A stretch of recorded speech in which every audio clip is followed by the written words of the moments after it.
मेरे प्यारे प्यारे स्टूडेंट्स, एक और इम्पॉर्टेंट वीडियो स्टार्ट करते हैं UP triple S C PT examination के लिए। और इस वीडियो में सेशन में हम डिस्कस करेंगे UP triple S C PT 2021 के previous year questions data interpretation के, जिन पे की ग्राफ आया था। स्टार्ट करते हैं सेशन। और अगर तुम्हें सेशंस पसंद आ रहे हैं बट फिर भी तुमने अब तक चैनल को सब्सक्राइब नहीं किया है तो make sure to subscribe the channel और साथ में बेल आइकन भी प्रेस कर देना। तुम टेलीग्राम चैनल भी ज्वाइन कर सकते हो, या फिर कोई क्वेश्चन है, क्वेरी है रिगार्डिंग योर प्रिपरेशन, या फिर कोई भी इन जनरल क्वेश्चन है तुम्हारा, तो टेलीग्राम पे मुझे मैसेज कर सकते हो @ADITYAKT, या फिर व्हाट्सएप चैनल भी ज्वाइन कर सकते हो। चलो स्टार्ट करते हैं और पहला सेट लेते हैं अपना सेकेंड शिफ्ट का 2021 का। तो इस सेट में बात हो रही है प्रोडक्शन ऑफ सीमेंट का। एक लाइन ग्राफ गिवन है और production of cement in million turns, और 2009-10 से स्टार्ट होकर 2019-20 तक का हमें डेटा गिवन है। और ग्राफ में वाई एक्सेस हमारा स्टार्ट हो रहा है 40 से, यानी कि 0 से स्टार्ट नहीं हो रहा है, 40 से स्टार्ट हो रहा है, 40 से 100 तक जा रहा है। पहला क्वेश्चन, उत्पादन अधिकतम स्तर तक इस वर्ष घटा production fell down to the maximum extent in the year. कौन से ईयर में production fell down to the maximum extent? ठीक है, यानी कि सबसे ज्यादा प्रोडक्शन किस साल में घटा। ठीक है, आइडियली तो न्यूनतम लिखा होना चाहिए था। एनीवे कि सबसे ज्यादा डिक्रीज कब आया, किस साल आया, ये क्वेश्चन हमसे पूछना चाह रहा है। तो डिक्रीज हम देख रहे हैं, तो डिक्रीज के लिए हमें क्या चाहिए? स्लोप डाउन होना चाहिए, क्योंकि जब स्लोप अप होगा यानी कि हमारी वैल्यूज बढ़ रही है, स्लोप डाउन होगा ऑब्वियसली, वैल्यूज डाउन हो रही है। ठीक है, तो वैल्यू हमारी कहाँ कहाँ पे डाउन हो रही है? एक तो डाउन हो रहा है 58 से 55, एक 98 से आ रहा है 60, फिर 60 से आ रहा है 55, और एक यहाँ पे 90 से 80 आ रहा है। क्लियरली सबसे ज़्यादा डिप कहाँ पे आ रहा है? 98 से 60, यानी कि 38 का डिप आ रहा है। और ये डिप आ रहा है हमारा 2015-16 में, 2015-16 में। तो ऑप्शन बी हमारा आंसर हो जाएगा कि production fell down to the maximum extent किस साल? 2015-16 में। ठीक है, सबसे ज़्यादा डिप आया। ठीक है, सबसे न्यूनतम स्तर कौन सा था? न्यूनतम स्तर तो आया 2016-17 में 55 का, बट सबसे ज़्यादा डिप नहीं आया इस साल। सबसे ज़्यादा डिप हमारा आया था इससे पिछले वाले साल में, 2015-16 में। क्या ये क्लियर है? ठीक है, तो क्वेश्चन ये नहीं पूछ रहा है कि मिनिमम लेवल क्या था, ना ना ना, क्वेश्चन ये पूछ रहा है सबसे ज़्यादा डिप किस साल में आया, इसलिए आंसर होगा 2015-16। अगला क्वेश्चन, उत्पादन में पिछले वर्ष की तुलना में वर्ष डैश डैश के दौरान अधिकतम वृद्धि हुई। The increase in production was maximum during which year over its previous year. Increase in production was maximum, यानी कि इस बार उल्टा पूछ रहा है, इंक्रीज किस साल सबसे ज्यादा है। तो इंक्रीज भी क्लियरली, इंक्रीज के लिए हमें क्या देखना है?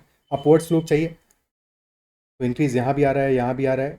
55 से 90 ये सबसे लार्ज लग रहा है, और फिर इसके बाद में यहाँ 55 से 80 भी आ रहा है, और 80 से 90 भी आ रहा है। क्लियरली ये वैल्यू सबसे मैक्सिमम है 55 से 90, यानी कि 35 का इंक्रीज आ रहा है, और 90 है हमारा 2013-14 में। So answer will B 2013-14, option A. ये वो ईयर है जबकि हमारा इंक्रीज मैक्सिमम रहा। नेक्स्ट क्वेश्चन, थर्ड क्वेश्चन, प्रथम 3 वर्ष के दौरान औसत उत्पादन क्या था? Average production during the first 3 years. Very simple question, 42 + 44 + 58 add कर दो। 40 40 80 50 130 और 14 144। 144 मिलियन टन प्रोडक्शन हुआ है 3 साल में, तो एवरेज हमारा हो जाएगा 144 डिवाइडेड बाई 3, यानी कि 48 मिलियन टन। Option C. अगला क्वेश्चन, सीमेंट का अधिकतम उत्पादन किस साल दर्ज हुआ? अधिकतम उत्पादन क्लियरली हमारा दर्ज हुआ 98 मिलियन टन, और जो कि हुआ है 2014-15 में। ऑप्शन बी आंसर होगा, स्ट्रेट फॉरवर्ड, कुछ भी कैलकुलेशन करना ही नहीं है इसमें। फिफ्थ क्वेश्चन, वर्ष 2011-12 के दौरान उत्पादन वृद्धि प्रतिशत पिछले वर्ष की तुलना में था। Percentage increase in production during 2011-12 over its previous year. Percentage increase over its previous year, 2011-12 में वैल्यू है 58, इससे पिछले साल में वैल्यू है 44। कितना इंक्रीज हुआ है? 14 का इंक्रीज हुआ है। और क्वेश्चन कह रहा है 2011-12 के दौरान उत्पादन वृद्धि प्रतिशत पिछले वर्ष की तुलना में क्या था? ठीक है, किसकी तुलना में? पिछले वर्ष की तुलना में। ऑब्वियसली 44 में इंक्रीज आया है, तो हमारा परसेंटेज निकालना है हमें 44 के टर्म्स, यानी 14/44 दिस इंटू 100। तो ये 7 बचा, 22 बचा, 700/22 आ गया। ठीक है, 22×3 = 66, बचा 40। तो 32% से थोड़ा सा छोटा वैल्यू आएगा, 31.8% should be the answer. Option ये आंसर हो जाएगा। Okay, clear? ठीक है, और बाकी जैसे हम हमेशा निकालते रहे वैसे भी कर सकते थे कि 44 है, 10% हमारा आएगा 4.4, तो 30% हो जाएगा हमारा 13.2, और हमें चाहिए 14.8 और ऐड करना, 1% होगा 0.44, तो रफली 2% और ऐड करोगे, क्योंकि 2% से हमारा 0.88 ऐड हो जाएगा, तो ये वैल्यू 14.08 आ जाएगा। 32% पे थोड़ा सा छोटा आंसर होगा, 31.8% will be clearly our answer. Next set देखते हैं, सेकंड सेट। और सेकंड सेट हमारा बता रहा है एक्स का import of an item that is X, और करोड़ों में है ये वैल्यूज हमारी जो गिवन है 700, 900, 1200, 1300, 2000 और 2013-14 से लेकर 2018-19 तक का डेटा हमें गिवन है। पहला question, first question of this set, वर्ष 2014-15 से 2015-16 के दौरान एक्स के आयात में वृद्धि का प्रतिशत कितना है? 14-15 से 15-16 के दौरान आयात में वृद्धि का प्रतिशत 900 वॉज इम्पोर्ट इन 14-15, 14-15, 15-16 में हो गया 1200, इंक्रीज आया है 300 का। और हमेशा इंक्रीज किस पे देखेंगे? बेस पे देखेंगे। तो 900 में इंक्रीज आया 300 का, यानी कि 1/3 का इंक्रीज है। 1/3 का इंक्रीज है, परसेंटेज में हो जाएगा 33.33%, 100/3 ऑप्शन ये आंसर होगा। नेक्स्ट वन, अगला सवाल, क्वेश्चन नंबर 7, सभी वर्षों के लिए वर्ष दर वर्ष एक्स के आयात की वृद्धि का औसत क्या होगा? Average of the increase in import of x year by year for all the year, सारे सालों का मिला के कितने ईयर्स है हमारे? 1 साल, 2 साल, 3, 4 और 5, टोटल 5 साल है। ठीक है, 5 साल का इंक्रीमेंट हो रहा है भाई, 1 साल इंक्रीमेंट हुआ 14-15 तक। ठीक है, टोटल ग्राफ हमारे 6 हैं, बट हमारा डिफरेंस तो 5 साल का है ना। ठीक है, 5 साल हम इंक्रीज देख रहे हैं, तो इन 5 साल में कितना इंक्रीज आया है? 700 हमारा प्रोडक्शन था 2013-14 में, 13-14 में, और 18-19 में हो गया हमारा 2000 प्रोडक्शन। ठीक है, तो हमारा 5 ईयर्स में कितना इंक्रीज आया? 1300 का इंक्रीज आया।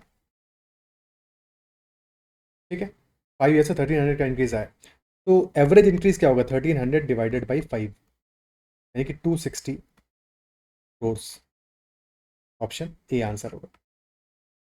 एक साल का एवरेज इंक्रीज जो होगा वो 260 करोड़ होगा। ओके, नेक्स्ट वन, विगत कितने वर्षों तक एक्स का आयात एक्स के औसत आयात से अधिक था? तो यानी कि पहले तो औसत निकालेंगे, फिर देखेंगे कितने सालों में हमारा जो एक्स का आयात है, इंपोर्ट है, एक्स के औसत आयात से ज़्यादा होगा। ओके, ठीक है। अब क्लियरली जो हमें वैल्यूज गिवन है, अगर हम कुछ भी ना सोचें तब भी हम सोचेंगे कि हमारा जो आयात होगा शायद 1200 के आसपास होगा, थोड़ा ज़्यादा हो सकता है, थोड़ा कम हो सकता है, एग्जैक्ट वैल्यूज पे डिपेंड करेगा। कैलकुलेट करते हैं, 700, 900, 16, 12, 28, 12, 40, 13, 51, सॉरी 13, 53 प्लस 20, 73, तो 7300 डिवाइडेड बाई 6, 12 छंग 72, तो 1200 तो हो गया, और 100/6 यानी कि 1216.66 करोड़, ये हमारा एवरेज आ गया 216.66 CR। और डेफिनेटली हमारा सिर्फ 2 ही साल ऐसे हैं, 1300 एंड 2000, 2017, 18 और 18, 19, जबकि हमारा जो प्रोडक्शन है, इम्पोर्ट है, वो एवरेज से ज़्यादा आ रहा है। तो answer will be option C, 2। Only for 2 years हमारा जो एवरेज इंपोर्ट है उससे ज़्यादा इंपोर्ट हुआ है। नेक्स्ट क्वेश्चन, एक्स के दौरान एक्स के औसत आयात से अधिक आयात और एक्स के औसत आयात से कम आयात के वर्षों का अंतर क्या है? यानी कि औसत से ज़्यादा कितने साल हुआ, औसत से कम कितने साल हुआ, उनके बीच का डिफरेंस क्या है? तो क्लियर 2 ही साल हमारे ऐसे हैं, 2 ईयर्स, जबकि औसत से ज़्यादा हुआ है। और क्योंकि औसत हमारा 1200 नहीं 1216 है, तो 4 साल ऐसे मिलेंगे जबकि औसत से कम हमारा आयात हुआ है। 4 साल है जबकि कम हुआ है, 2 साल है जबकि ज़्यादा हुआ है, तो डिफरेंस हमारा आएगा 4 - 2 विच इज इक्वल टू 2।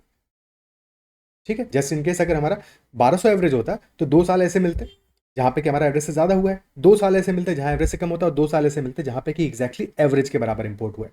तो हमारा आंसर होता है 2 - 2 इक्वल टू 0, बट डेफिनेटली क्योंकि एवरेज हमारा 1200 नहीं है 1216 है, तो यहाँ पे आंसर होगा 2। ठीक है, नेक्स्ट क्वेश्चन, लास्ट क्वेश्चन इस सेट का, वर्ष 2018-19 के दौरान एक्स के आयात में प्रतिशत वृद्धि सभी वर्षों के एक्स के आयात के उसके औसत से कितनी है? अब ये जो क्वेश्चन है ना, इसकी लैंग्वेज थोड़ी सी कंफ्यूज करने वाली है। The percentage increase in import of X during 2018-19 over its average of import of X of all years क्या है? ठीक है, थोड़ी सी लैंग्वेज ऐसी कंफ्यूज करने वाली, क्योंकि जो लैंग्वेज है ये एग्जामिनर ने जानबूझ के ऐसी कंफ्यूज करने की डाली है कि समझ में नहीं आ रहा हमें करना क्या है। कि 2018-19 के दौरान एक्स के आयात में प्रतिशत वृद्धि सभी वर्षों के एक्स के आयात के उसके औसत से कितनी है? तो औसत तो हमने निकाल लिया है 1216.66, ये एवरेज है, इसमें तो कोई डाउट नहीं है। और हमसे क्वेश्चन क्या पूछ रहा है कि वर्ष 2018-19 के दौरान एक्स के आयात में प्रतिशत वृद्धि। अब ये प्रतिशत वृद्धि किसके लिए निकालनी है, किससे निकालनी है? ठीक है, अगर हम ये डेटा देखें, प्रतिशत अगर हम वृद्धि देखें 2017-18 से 18-19, तो ये वृद्धि हमारी 700 की हो रही है। बट क्वेश्चन ये वाला इंक्रीज नहीं पूछ रहा है, क्वेश्चन ये पूछ रहा है हमसे कि एक्स का जो आयात है 2018-19 का क्या है? 2000 है, 2000 है। ठीक है, और एवरेज कितना आ रहा है? एवरेज सारे सालों का मिला के आ रहा है 1216.66। तो ये कितना ज्यादा वैल्यू आ रहा है एवरेज से? ठीक है, सारे सालों का हमने एवरेज निकाला, उससे इंक्रीज कितना है, ये क्वेश्चन हमसे डिमांड कर रहा है। तो ये इंक्रीज हमारा है 783.33 का, और यही वैल्यू हमारा 783.33, जो कि एवरेज से ज्यादा वैल्यू है 2018-19 का, और ये एवरेज सारे सालों का है।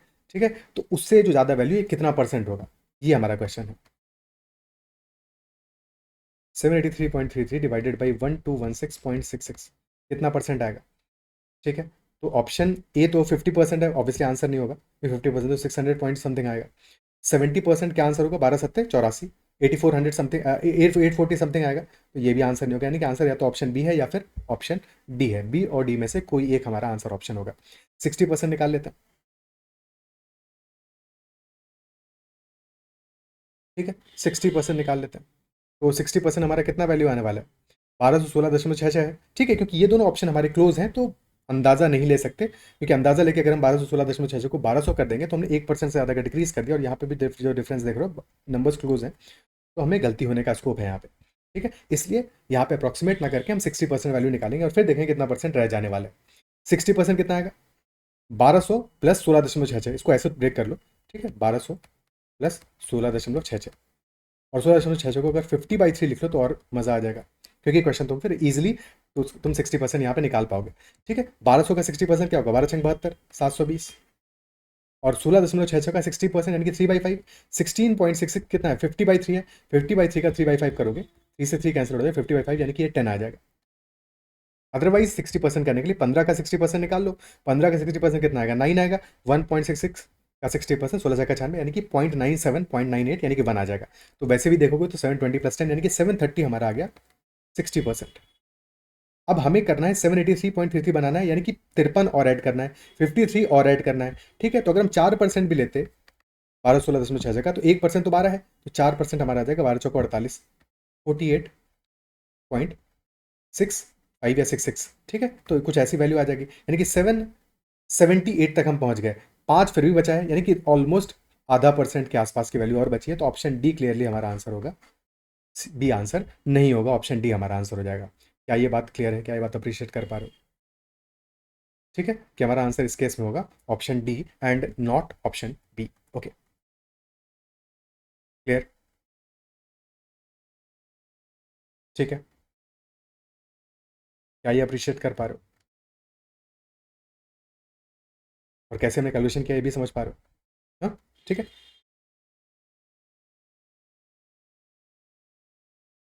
तो इतने ही क्वेश्चंस थे सेशन में। आई बिलीव जो भी हमने डिस्कस किया वो सब कुछ समझ में आएगा, कहीं पे कोई डाउट नहीं रहा होगा। फिर भी कहीं पे डाउट आता है तो कमेंट में एक बार जरूर मेंशन करना। सेशन पसंद आया है तो भी अपना फीडबैक कमेंट्स में जरूर देना, और अब तक सेशन को अगर लाइक नहीं किया है, पसंद आ रहा है फिर भी लाइक नहीं किया है, तो लाइक भी कर देना, ताकि और भी लोगों तक सेशन पहुंचे, कंटेंट पहुंचे। और अपने एंड से भी कोशिश करना कि और भी लोगों तक कंटेंट को शेयर करो, ताकि चैनल का रीच बढ़े और हम और भी बेहतर कंटेंट ला सकें। ठीक है, give a feedback as well, और साथ में ऐसे ही पढ़ते रहो, लगे रहो और मेहनत करते रहोगे तो डेफिनेटली सफलता भी ज़रूर मिलेगी। इतना ही रखते हैं सेशन में। और साथ में अगर टेलीग्राम पे ज्वाइन करना चाहो, टेलीग्राम पे ज्वाइन कर सकते हो चैनल को भी, और टेलीग्राम पे मुझे मैसेज कर सकते हो @ADITYAKT। इतना ही रखते हैं सेशन में। बाय, टेक केयर, ख्याल रखो और पढ़ते रहो।